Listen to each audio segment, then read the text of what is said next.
வணக்கம். நான் ஜெயச்சந்திரன். கற்க சேனலுக்கு உங்களை அன்போடு வரவேற்கிறேன்.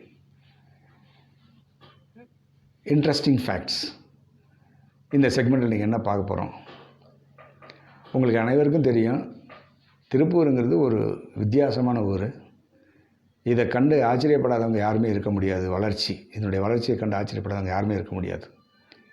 இதுக்கு என்ன ரீசன் அப்படின்னா, இந்த தொழில், இந்த நிட்டிங் தொழிலுங்கிறது அவ்வளோ தூரத்துக்கு ரொம்ப இந்த ஊருக்கு ஒரு பெருமை சேர்த்துருக்கு. நிறைய பேருக்கு வாழ்க்கை கொடுத்துருக்கு. இந்த தொழிலை பற்றி நம்ம பேசும்போது மனசுக்குள்ளே ஒரு உந்துதல், இது எப்படி எங்கேருந்து வந்திருக்கும், இது எப்படி நடந்திருக்கும் அப்படின்ட்டு அப்படியே நூல் பிடிச்சே போனால், இதனுடைய ஆணிவேர் எங்கேயோ லண்டன் பக்கத்தில் நெட்டிங்ஹாம்ஷையர் அப்படிங்கிற ஒரு ஊரில் வில்லியம் லீ அப்படிங்கிறவர் 1550ஆம் வருடம் பிறந்தார். அந்த நாட்டில் இந்த ஸ்வெட்டர், ஏன்னா குளிர் பிரதேசம் தானே, ஸ்வெட்டர் பின்னுறது நார்மலாக நெட்டிங், சாக்ஸு, ஸ்வெட்டரு இதெல்லாம் பை ஹேண்ட் நிட்டிங் தான், க்ராச்செட்னு சொல்லுவாங்க. அதை ஹேண்ட் நிட்டி தான் பண்ணுறாங்க. இது 1300 வருடங்களுக்கு முன்னாடி இருந்தே செஞ்சுட்டு வராங்க. நான் சொல்கிறது 1600 அதுக்கு முன்னாடி 1300 வருடங்கள் அதை செஞ்சுட்டு வர்றாங்க. அதனால் இந்த நெட்டிங் ஃபேப்ரிக்ங்கிறது ஏதோ புதுசுன்னு நினச்சிடாதீங்க. மிஷின் கண்டுபிடிக்கப்பட்டதை பற்றி தான் பேசிகிட்டு இருக்கோம். அந்த 1550ஆம் வருடம் பிறந்த வில்லியம் லீங்கிறவர், அதுவும் ஒரு விதமான ஒரு சூழ்நிலையில் அவர் காலேஜில் ட்ராப் அவுட் ஆகிறாரு. அதுக்கு பிறகு அவரால் எந்த தொழிலுக்கும் போக முடியல. காலேஜ் ட்ராப் அவுட் ஆனாலே உங்களுக்கு தெரியும், பிளாக் மார்க் விழுந்திருக்குன்னு அர்த்தம். அது என்ன காரணங்கிறது நிறைய புக்கில் நிறைய மாதிரி இருக்குது. அதை பற்றி நம்ம பேச வேண்டியதில்லை, அது ஒரு பர்சனல் மேட்ரு. அதனால் அவங்க வீட்டில் மனைவி இந்த தொழில் பண்ணிகிட்ருக்காங்க. அப்போ வருமானத்தை உயர்த்தணும் அப்படின்னா இவர் வெளியே வேலைக்கும் போக முடியாது. அப்போ என்ன நினைக்கிறாரு அப்படின்னா, நம்ம மனைவிக்கு ஏன் இதை உதவி பண்ணக்கூடாது அப்படின்னு சொல்லிட்டு அவருடைய சிந்தனையில் உதித்தது தான். அப்போ என்னென்னா, ஒரு மணி நேரத்தில் ஒரு ஸ்வெட்டர் போடுறாங்க அப்படின்னா, ஏன் நம்ம இதை 10 மடங்கு ஆகக்கூடாதுன்னு ஒரு ஃப்ரேம் மாதிரி வரிசையாக ஆணி அடித்து ஒரு வாட்டி இழுத்தா, அதாவது ஒரு 100 லூப் விழுகிற மாதிரி, ஒரு லூப் போடுற இடத்துல 100 லூப், அதாவது 10 லூப் 20 லூப் விழுகுதுன்னா அந்த ப்ரொடக்ஷன் என்ன ஆயிடுது, 10 மடங்கு உயர்ந்துருது. அப்போ ஒரு நாளைக்கு 2 ஸ்வெட்டர் பண்ணாங்கன்னா 20 ஸ்வெட்டர் பண்ணலாம் அப்படிங்கிற மாதிரி ஒரு நிலைமைக்கு அவங்களுடைய மனைவியினுடைய வருமானத்தை கூட்டுறாரு. அதன் மூலமாக அவருடைய குடும்பத்துக்கு வருமானத்தை அதிகப்படுத்துறது தான் முதல்ல கண்டுபிடிச்சி. அந்த ஃப்ரேமை டெவலப் பண்ணி ஒரு மிஷின் ஃபார்ம் பண்ணுறாரு. ஃபஸ்ட்டு நிட்டிங் மிஷின் 1589 வருடம் அவர் கண்டுபிடிக்கிறாரு. கண்டுபிடிச்சி அப்போ இருக்கிற ராணிகிட்ட போய் பேட்டன் ரைட்ஸுக்கு அப்ளை பண்ணுறாரு.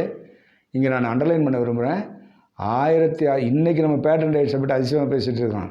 1689 வருஷமே இதுக்கு பேட்டன்ட் இஷ்யூ பண்ணுற பழக்கம் இங்கிலாண்டில் இருந்திருக்கு. அந்த கண்டுபிடிப்பை வேறு யாரும் தன் உரிமை கொண்டாட முடியாதுன்னு சொல்லிட்டு.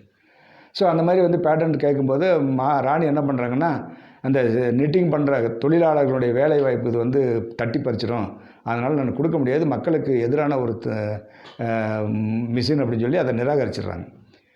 அப்போ இவர் என்ன பண்ணுறாரு, கண்டுபிடிப்படி வீணாக போயிருமேன்னு சொல்லிட்டு பக்கத்தில் ஃப்ரான்ஸு, தன்னுடைய சகோதரனான ஃப்ரான்ஸுக்கு போகிறாரு. ஹென்ரி 4 அப்படிங்கிற இங்கே ஆட்சி நடத்திட்டுருக்கு. அவரை தொடர்பு ஏற்படுத்திக்கிட்டு அவரை கன்வின்ஸ் பண்ணுறாரு, நம்ம இங்கே உற்பத்தி பண்ணி நம்ம ஏற்றுமதி பண்ணலாம் துணிகள் அப்படின்னு ஒன்று. அவரும் ஓகே சொல்லிட்டார். ஃப்ரேம்களை போட்டு நடத்த ஆரம்பித்தாங்க கம்பெனி. கொஞ்சம் ஃப்ரேம்களை சப்ளை பண்ணி கம்பெனி நடக்குது, அதாவது உற்பத்தி ஆகிட்டுருக்கு. இதுக்குள்ளே பார்த்திங்கன்னா ஃப்ரான்ஸில் ஒரு புரட்சி ஏற்பட்டு 1610 வருஷம் மன்னர் பதவி இழக்க வேண்டிய சூழ்நிலை வந்துடுது. அப்போ என்னாச்சு, அங்கே சன் ஆஃப் தி சாயில் அப்படிங்கிறது பெரிய இதாக பேசப்படுது. அதனால் இவர் இங்கிலாண்டுக்காரர் இல்லையா, அப்போ இவர் அந்த ஃப்ரேமெல்லாம் தூக்கிட்டு தன்னுடைய சொந்த ஊரான லண்டன் பக்கத்தில் இருக்கிற நெட்டிங்ஹாம்ஷையர் வந்துடுறாரு. நெட்டிங்ஹாம்ஷையர் இவர் அந்த கண்டுபிடிப்புக்கான பலனை அனுபவிக்காமலேயே அப்படியே இறந்து போயிட்டார். அந்த இதுலேயே துக்கத்தில் இருந்தாரோ இருந்ததில்லை, அது சரித்திரம் சரியாக எழுதப்படவில்லை, இறந்துட்டார். 1610 வருடமே இறந்துட்டார். பாருங்கள், அவர் கண்டுபிடிச்சார், அவருக்கு எந்த பலனும் இல்லை. அதன் பிறகு அவருடைய சகோதரர் இதை கையில் எடுத்து, இது வீணாக போயிடக்கூடாதுன்னு கையில் எடுத்து என்ன பண்ணார் அப்படின்னா, எப்படி இவங்க மனைவி பண்ணாங்களோ அதே மாதிரி தனிப்பட்ட முறையில் சில நண்பர்களை தேர்ந்தெடுத்து, நீங்கள் அந்த மிஷினை கொண்டு போங்க, செய்யுங்க, இந்த வர்ற வருமானத்தில் எனக்கு இவ்வளோ கொடுங்க, எனக்கு ஒரு போர்ஷனை கொடுங்க, அது மிஷினுடைய காசை நான் எடுத்துக்கிறேன்னு சொன்னோடனே மற்றவங்களுக்கு என்ன இன்ட்ரெஸ்ட் இருந்துச்சுன்னா, காசே இல்லை நமக்கு உற்பத்தி அதிகமாகலன்னு சொல்லிட்டு ஒரு சிலர் வாங்க, அதுவே ஃபெமிலியர் ஆகி போய் எல்லோரும் இவரை நோக்கி வர ஆரம்பித்தாங்க. எனக்கு ஒன்று கொடு, உனக்கு ஒன்று கொடுன்னு சொல்லிட்டு ஃபேமிலியில் வருமானத்தை கூட்டுறதுக்காண்டி என்ன பண்ணாங்க, நிட்டிங் மிஷின் இவருக்கு ஆர்டர் கொடுக்க ஆரம்பித்தாங்க. ஸோ ராணியால் ஏற்றுக்கொள்ளப்படாத அந்த திட்டம் மக்கள் அங்கீகரித்ததினால் ஆட்டோமேட்டிக்காக என்ன ஆகிப்போச்சு, அப்போ என்ன தெரியுதுலேருந்து மக்கள் ஏற்றுக்கொண்டால் அந்த கவர்மெண்ட் வந்து ஆட்டோமேட்டிக்காக இறங்கி வரும். அதனால் நம்ம வந்து எந்த ஒரு விஷயமா இருந்தாலும் நம்ம வந்து பிரதிபலன் எதிர்பார்க்காம செஞ்சோம்னா அது மக்கள் தான் போய் முடியும். நன்றி. நாளைக்கு இன்னொரு சிறப்பான வீடியோவோடு நாளைக்கு சந்திப்போம். நன்றி, வணக்கம்.